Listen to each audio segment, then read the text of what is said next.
इन्होंने अपने पैरों पे कुल्हाड़ी मारने का काम किया है और कांग्रेस पार्टी को जनता एकदम नकार देगी और घर बैठाने का काम करेगी। इनका तो सीधा काम है, श्री कृष्ण करे तो रासलीला, मैं करूँ तो क्रिकेट लीला। कि कांग्रेस की वोट तो घटी बेशकों में बढ़ तो नहीं सकती राहुल गांधी के आने से, ऐसा मेरा विश्वास है। राहुल मक्कड़ तो आप पर और भ्याणा साहब पर लगातार भ्रष्टाचार के आरोप लगा रहे हैं, जहाँ जहाँ जा रहे कि खूब भ्रष्टाचार किया है। आरोप लगाने से पहले अपने आप में झांक ले। 85 ट्रांसफरों पे बयान नहीं दे रहा। 85 ट्रांसफर दुष्यंत से करा के जो पैसे लिए हैं, पहले उनके बारे में बता दे। मैं समझता हूँ कि इन लोगों का बड़ा विशेष योगदान है मेरे को चुनाव जिताने में और इनकी बदौलत ही हम रिकॉर्ड तोड़ मतों से चुनाव जीतेंगे। नमस्कार, मैं हूँ सुरेंद्र नैन और इस वक्त हम हांसी में हैं और आप देख सकते हैं मेरे साथ हांसी की वो प्रसिद्ध जोड़ी जो पूरे हरियाणा में जो मशहूर हो रखी है। बीजेपी के उम्मीदवार विनोद भ्याणा जी हैं और नरेश यादव जी हैं। भ्याणा साहब, मोटा मोटा 8-9 दिन का समय बच गया है चुनाव में, आपकी जो किस्मत है वो पेटी में बंद हो जाएगी। चंडीगढ़ कितनी दूर देख पा रहे हैं आप? बिल्कुल नज़दीक है। मैं तो चंडीगढ़ में ऑलरेडी मेरा सब कुछ सेटल्ड है और वो सेटल्ड यूं का यूं रहेगा, ये मुझे पूरा विश्वास है। अच्छा, जिस तरीके से समर्थन का दौर लगातार जारी है, मैं अभी देख रहा था जो काठमंडी एसोसिएशन है, बहुत बड़ा कार्यक्रम आपका करवाया उन्होंने और समर्थन दिया, तो कितनी मजबूती आप देखते हैं? क्योंकि मैं बात करूँ कुछ दिन पहले पार्षद भी आपके साथ आए थे और भी तमाम जो संगठन है वो आपको कहीं समर्थन दे रहे हैं। देखिए, अपार जन समूह, वो चाहे किसी बिरादरी से हैं, किसी समाज से हैं, किसी संगठन से हैं, किसी व्यापार से हैं, अलग अलग रूप में आकर के बुला करके समर्थन दे रहे हैं। मैं इन लोगों का ऋणी हूँ क्योंकि इन लोगों के दम पर, इन लोगों के समर्थन पे ही मेरा जो चुनाव है वो दिन प्रतिदिन ऊपर जा रहा है।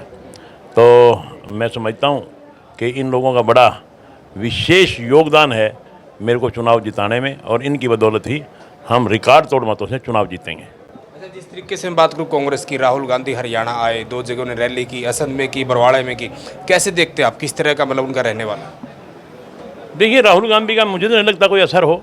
राहुल गांधी तो जहाँ भी जाते हैं कांग्रेस की वोट तोड़ के आते हैं। निश्चित तौर पे यहाँ भी कुछ कह के गए होंगे ऐसा कि कांग्रेस की वोट तो घटी बेशकों में बढ़ तो नहीं सकती राहुल गांधी के आने से, ऐसा मेरा विश्वास है। अच्छा, ये भी एक चीज़ें निकल कर आ रही हैं कि कुमारी शैलजा की बात करें, बहुत दिन हो गया चुनाव चलते, कुमारी शैलजा किसी मंच पर दिखाई नहीं दी, लेकिन जब राहुल गांधी आए हैं तो वो उनके साथ कहीं ना कहीं साझेदारों ने किया। देखिए, नेतृत्व के साथ रहना मजबूरी होता है और रहना भी चाहिए, मैं इस बात में कोई बुराई भी नहीं मानता, मगर शैलजा जी के साथ जो व्यवहार हुआ है वो पूरे हरियाणा की जनता ने उसकी कड़ी निंदा की है। और निश्चित तौर पे जो शैलजा का व्यवहार हुआ जिस तरह के उनके साथ और कांग्रेस पार्टी के कार्यकर्ताओं ने जिस तरह से उसके बाद एक तो जो हुड्डा साहब ने और उनकी टीम ने जो व्यवहार किया और बाद में उनके कार्यकर्ताओं ने जिस गंदगी के साथ उनके ऊपर बातें की, वो शर्मनाक हैं, वो निंदनीय हैं। तो मैं समझता हूँ कि निश्चित तौर पे इन्होंने अपने पैरों पे कुल्हाड़ी मारने का काम किया है और कांग्रेस पार्टी को जनता एकदम नकार देगी और घर बैठाने का काम करेगी। अच्छा भ्याणा साहब, जिस तरीके से कुछ लोग जो कुछ दिन पहले तक आपके साथ थे, मैं सरपंचों की बात करूं, उन्होंने कहीं ना कहीं राहुल मक्कड़ को समर्थन दिया है, राहुल मक्कड़ के साथ गए हैं, कैसे आप देखते हैं? कितना नुकसान, कितनी?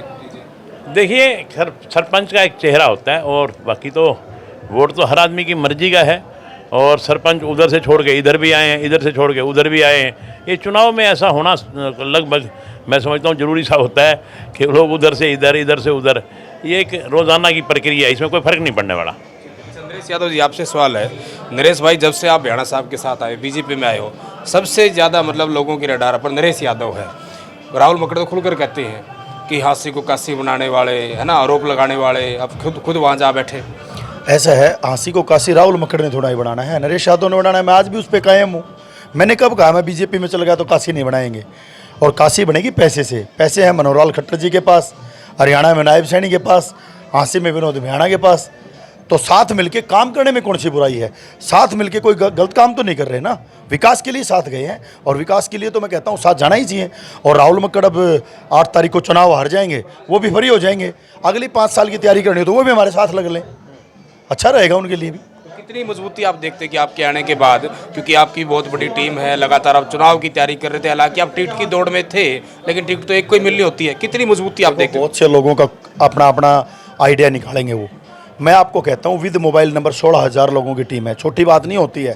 और 16,000 लोग जब इस भारतीय जनता पार्टी के साथ जुड़े हैं, भारतीय जनता पार्टी कंपटीशन से भी ऊपर जा चुकी है और कांग्रेस के साथ उसका कंपटीशन में नहीं है। वो तो एक अनमच्योर सी बातें करके, मतलब एक बात बताइए, नरेश यादव तो आजकल तो कोई चुनाव लड़ा नहीं। अगर मैंने भारतीय जनता पार्टी का समर्थन कर दिया तो नरेश यादव गलत है, नरेश यादव कांग्रेस में चला गया तो बहुत अच्छा है। ये पैमाना कहाँ से है? ऐसी वॉशिंग मशीन लेके आए हैं जो, इनका तो सीधा काम है, श्री कृष्ण करे तो रास लीला, मैं करूँ तो करेक्टर लीला। मतलब तुम कुछ भी करो, हम कोई पार्टी चेंज कर लेते हम। आप कहाँ से आए हो? जेजेपी से 3 महीने पहले आके आप कांग्रेस में आए, टिकट ले आए, आपकी जितना पाड़ा तो मैंने बदला नहीं। और आप किस बात का दावा कर रहे हो? विकास की एक बात भी पूरे मंच पे कहीं राहुल मक्कड़ नहीं कर रहा। ओनली ऑन मुझे वोट दो, मेरा साथ दो, मेरा सहयोग दो, मुझे बरत के देखो। भाई बरत के देखने के लिए पद नहीं है, बरत के तो भैया साहब को देख ही रखा है, अच्छे उनका एक्सपीरियंस है, बढ़िया काम कर रहे हैं और काम, अब टीम नरेश और जुड़ गया है, काम भी 4 गुना होंगे। लेकिन राहुल मक्कड़ तो आप पर, भ्याणा साहब पर लगातार भ्रष्टाचार के आरोप लगा रहे हैं, जहाँ जहाँ जा रहे कि खूब भ्रष्टाचार किया है। राहुल मक्कड़ को मैं एक बात कहना चाहता हूँ, आरोप लगाने से पहले अपने आप में झांक ले। 85 ट्रांसफरों पे बयान नहीं दे रहा, 85 ट्रांसफर दुष्यंत से करा के जो पैसे लिए हैं पहले उनके बारे में बता दे। और जहाँ तक मेरे ऊपर भ्रष्टाचार की बात है, वो कभी सोच भी नहीं सकता, क्योंकि मैंने तो कोई भ्रष्टाचार ऐसा किया ही नहीं। और भ्याणा साहब पे भ्रष्टाचार की वो बात जब करे जब अपने 85 ट्रांसफर उसके पकड़े गए हैं। भ्याणा साहब का कोई साक्षी नहीं आया, उसका साक्षी आया है। दुष्यंत चौटाला डिप्टी सीएम है, कोई छोटे पद पे नहीं है। अगर वो दुष्यंत चौटाला से बयान दिलवा दे कि 85 ट्रांसफर नहीं हुई, या खुद आगे बोले कि 85 ट्रांसफर नहीं हुई और पैसे नहीं लिए, बोलते क्यों नहीं? ठीक है। अच्छा, आखिर में जैसे आप कह रहे हो कि 1 और 1 11 हो गए हैं और आपकी टीम इतनी सारी है, रजिस्टर्ड, आप बताते हो कितना मार्जिन आप मानकर चल रहे हैं? मेरा मानना यह है कि 22,000 22,500 से भ्याणा साहब पिछली बार जीते थे, उससे प्लस जीतेंगे अब। बिल्कुल, बहुत अच्छा मार्जिन आएगा, बहुत ज़बरदस्त मार्जिन आएगा। बहुत शुक्रिया बातचीत करने के लिए। तो ये थे बीजेपी उम्मीदवार विनोद भ्याणा और नरेश यादव, जिस तरीके से कहीं न कहीं आश्वस्त हैं और लगातार, हम चाहे समर्थनों की बात करें, अलग अलग जो संस्थान हैं वो कहीं न कहीं विनोद भ्याणा को लगातार अपना समर्थन भी दे रहे। और नरेश यादव का साफ तौर पर कहना है कि जो राहुल मक्कड़ है, जब वो जेजेपी में थे तो तमाम कहीं ना कहीं जो ट्रांसफ़र कराने हैं, इस तरह की चीज़ें, तो खूब उन्होंने जो माल कमाया है और इस तरह की चीज़ें लगातार कहीं ना कहीं उनकी तरफ से भी और इनकी तरफ से कही जाती रही। लेकिन जनता जनार्दन आप है, क्या लगता है इस बार कि जो कहीं ना कहीं राजनीतिक जो मंच सजा हुआ है, इस बार हाँसी से कौन विधायक बनने वाला है? खुलकर कमेंट करें और वीडियो को दबाकर शेयर करें।